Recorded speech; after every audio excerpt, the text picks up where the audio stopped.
Hello, and welcome to another tale of horror from H.P. Lovecraft, or by H.P. Lovecraft.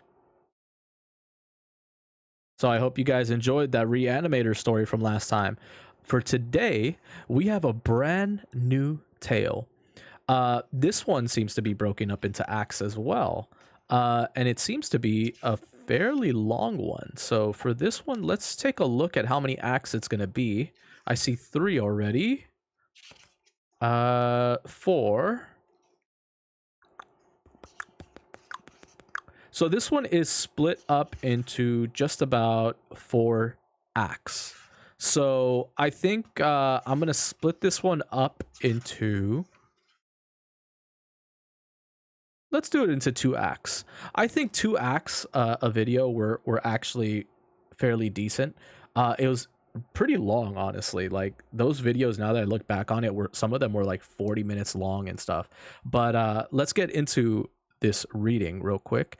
And also, if you're watching from YouTube, make sure you hit that like and subscribe down below. It helps out with the algorithms and stuff like that, and also helps out with my channel. I do appreciate all the support. And for everybody that is enjoying this, you know, I do this not only for you, I do it for myself. I am reading these stories in real time, finding out a lot of them myself, you know, because I have yet to read some of these, and I wanted to get more experienced at reading aloud.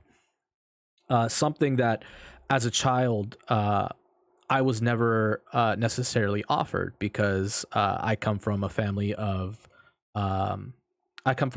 very hardworking immigrants that didn't necessarily know English growing up here, and I was fortunate enough to be raised in the. I don't know. For some people, fortunate; other people, disfortunate. That I was raised in the American educational system, and learn proper English, and am able to read in the way that I am, and have had the education that I've had up to this point. Um, but because of their efforts, I was able to get to where I'm at.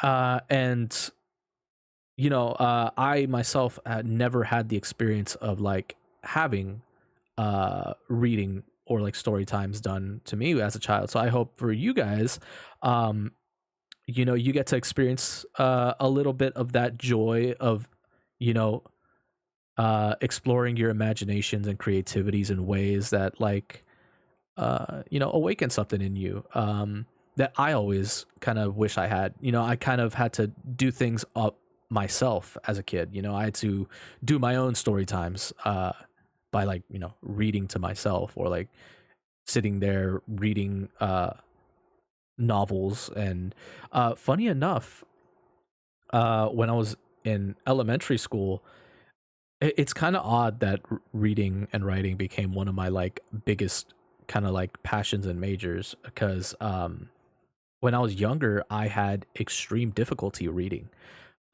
because I came from a bilingual family. So reading English and speaking English was something that was a little difficult. Not as difficult for like as like in terms of like other people and stuff like that, but it was generally a little bit harder for me to pick up reading. But because of like certain programs at the schools that I went to that placed a lot more attention uh, to helping me out in those subjects, I was able to excel in them tremendously. Um, Reading books that were far beyond a lot of my traditional grade. Like in middle school, I was reading a lot of like college level uh, material.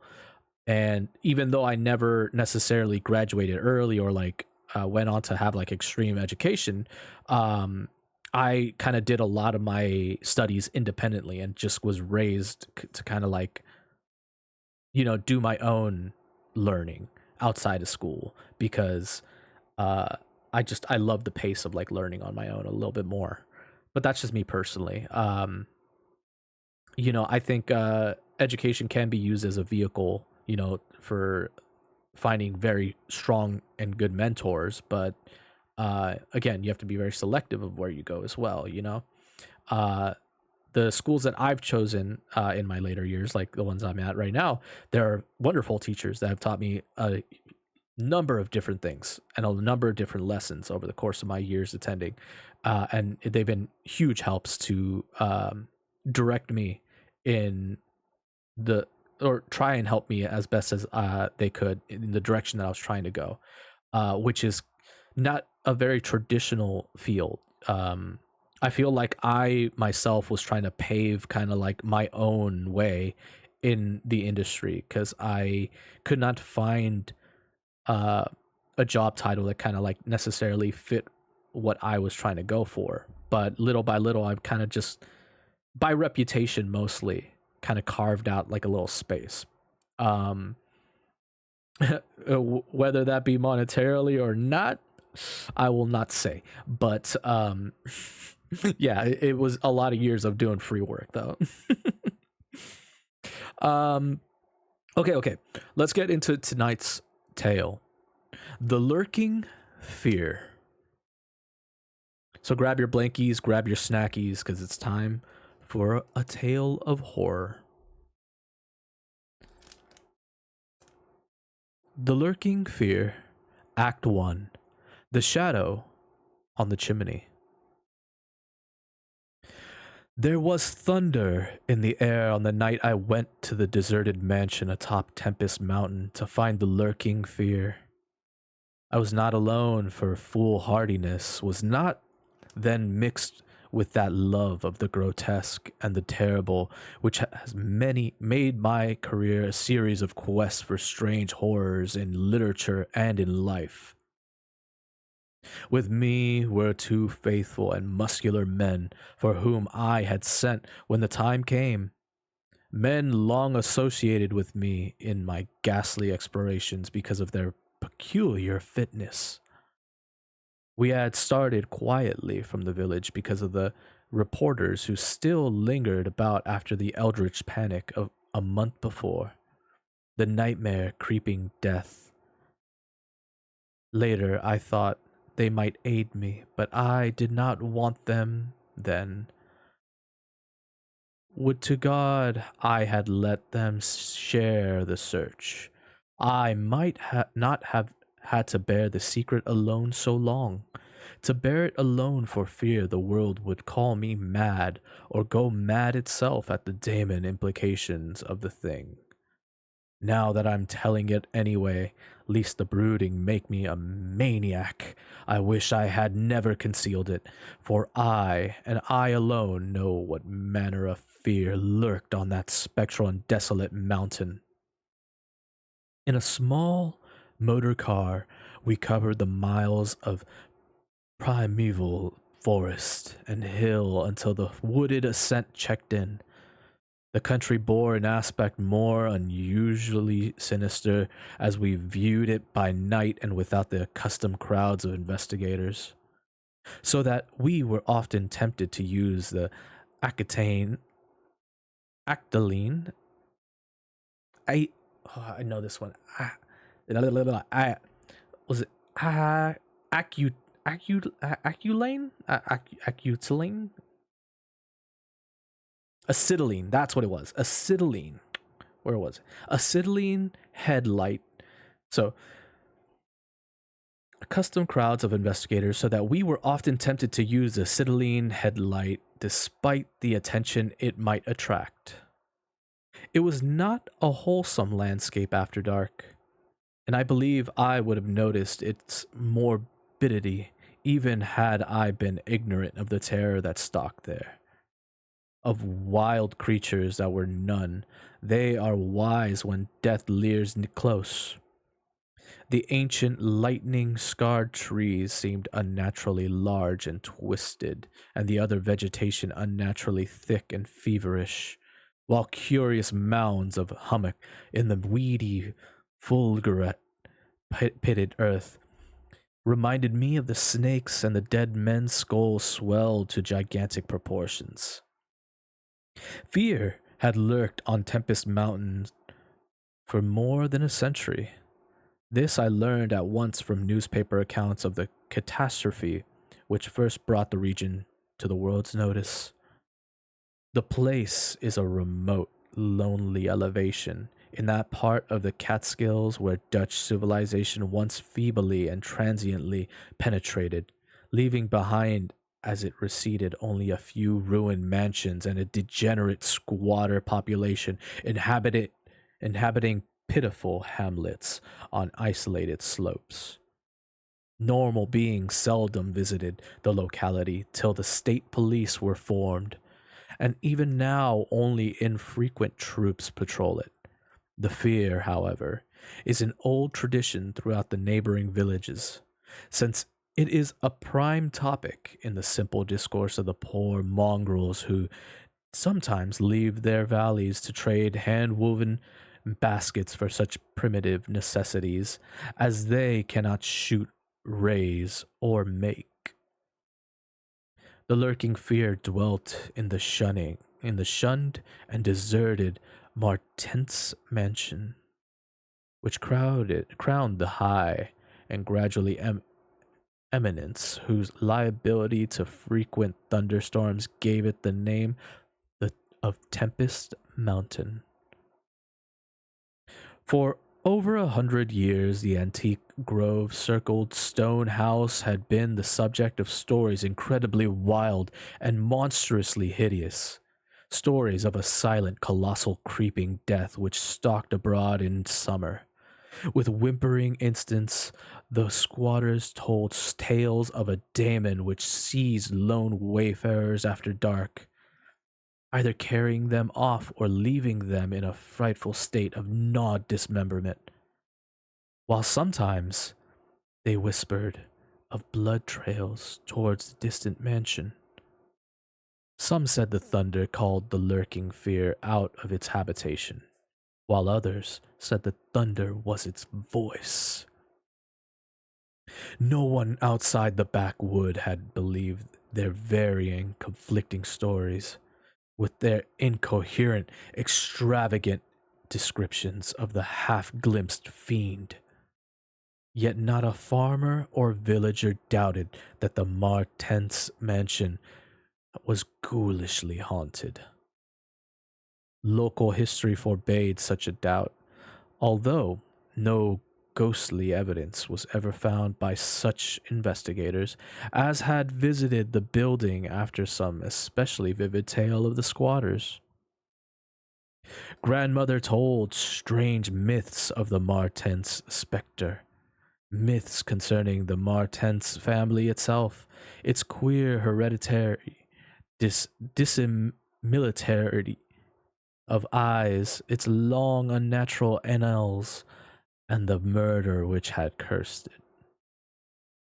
The terror which brought me to the scene was a sudden and portentous confrontation of the mountaineer's wildest legend. One summer night, after a thunderstorm of unprecedented violence, the court side was aroused by a squatter stampede which no mere delusion could create. The pitiful throngs of natives shrieked and whined of the unnameable horror which had descended upon them, and they were not doubted. They had not seen it, but had heard such cries from one of their hamlets that they knew a creeping death had come. In the morning, citizens and state troopers followed the shuddering mountaineer to the place where they said the death had come. Death was indeed there.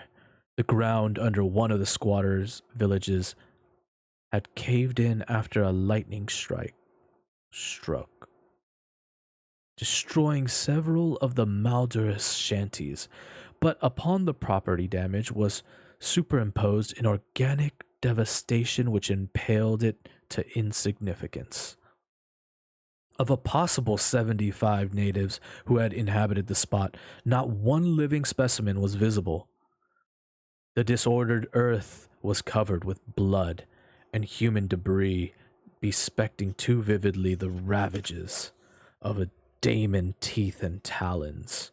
Yet no visible trail led away from the carnage.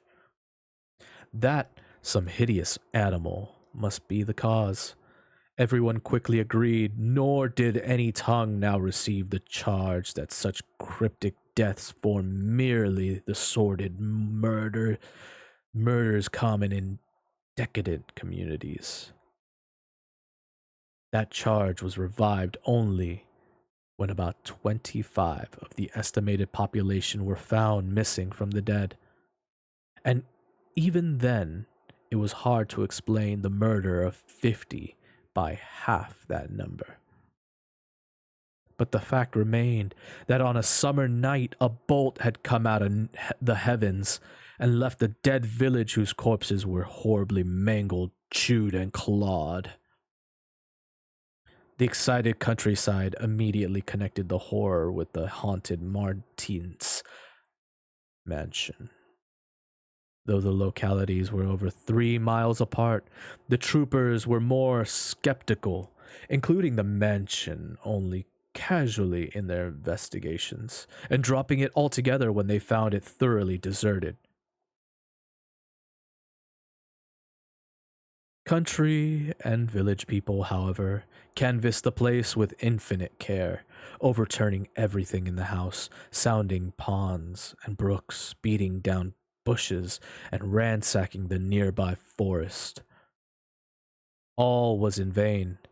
The death that had come had left no trace save destruction itself. By the second day of the search, the affair was fully treated by the newspaper, whose reporters overran Tempest Mountain. They described it in much detail, and with many interviews that elucidate the horror's history as told by local grandams. I followed the accounts languidly at first, for I am a connoisseur in horrors. But after a week, I detected an atmosphere which stirred me oddly, so that on August 5th, 1921, I registered among the reporters who crowded the hotel at Lefferts Corners, nearest village to Tempest Mountain, and acknowledged headquarters of the searchers. 3 weeks more, and the dispersal of the reporters left me free to begin a terrible exploration based on the minute inquiries and surveying with which I had meanwhile bruised myself. So on this summer night, while distant thunder rumbled, I left a silent motor car and tramped with 2 armed companions up the last mound-covered reaches of Tempest Mountain, casting the beams of an electric torch on the spectral gray walls that began to appear through the giant oaks ahead. In this morbid night solitude and feeble shifting illumination, the vast box-like pile displayed obscure hints of terror which day could not uncover. Yet I did not hesitate, since I had come with fierce resolution to test an idea.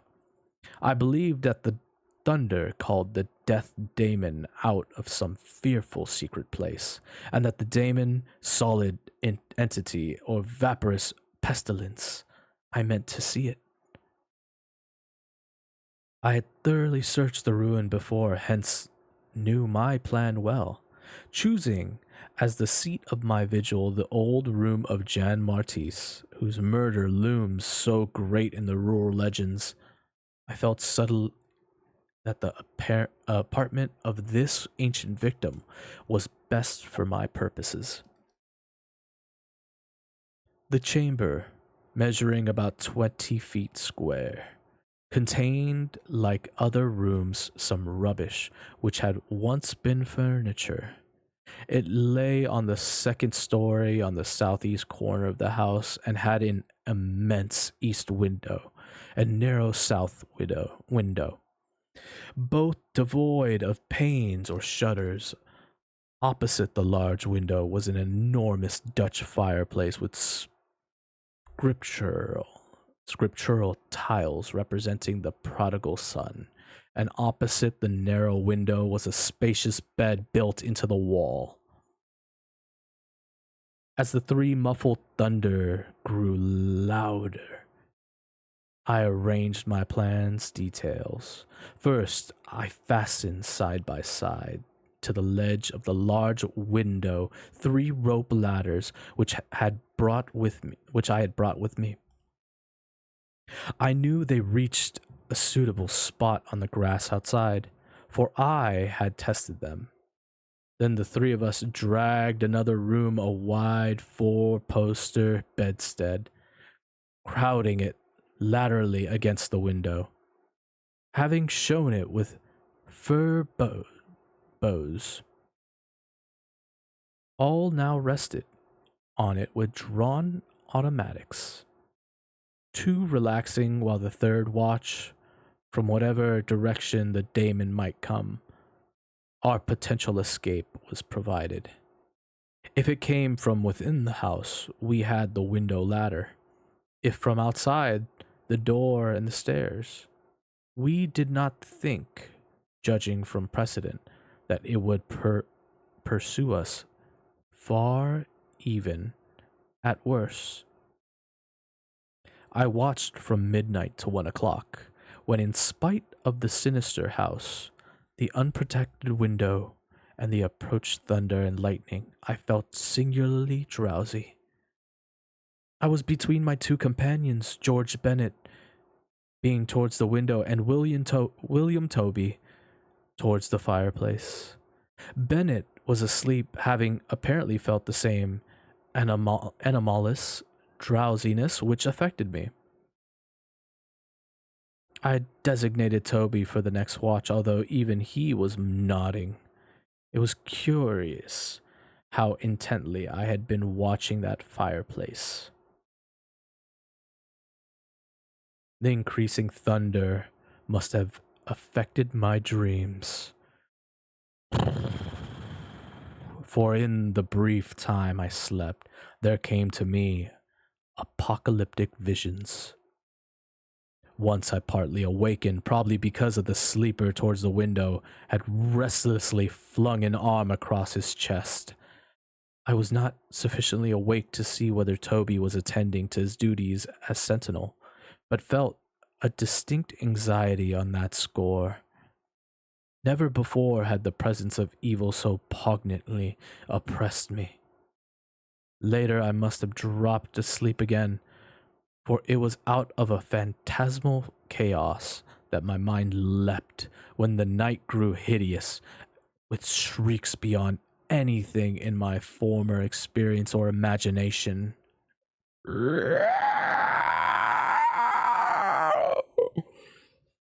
In that shrieking, the inmost soul of human fear and agony clawed hopelessly and insanely at the ebony gates of oblivion.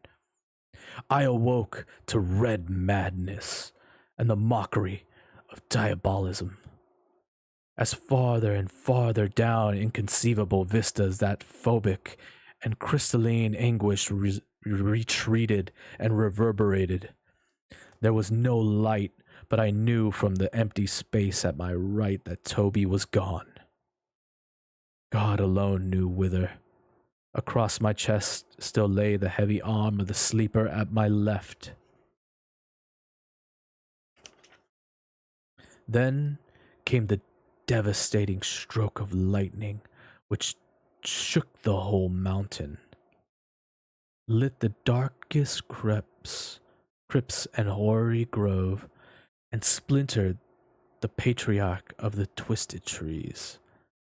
In the daemon flash of a monstrous fireball, the sleeper started up suddenly, while the glare from beyond the window threw his shadow vividly against the chimney above the fireplace, from which my eyes had never strayed. That I am still alive and sane is a marvel I cannot fathom. I cannot fathom it, for the shadow on that chimney was not of George Bennet or of any other human creature, but a blasphemous abnormality from hell's nethermost craters, a nameless, shapeless abomination which no mind could fully grasp and no pen even partly describe. In another second, I was alone in a cursed mansion, shivering and gibbering. George Bennet and William Toby had left no trace, not even a struggle. They were never heard of again. That concludes Act 1. Now for Act 2.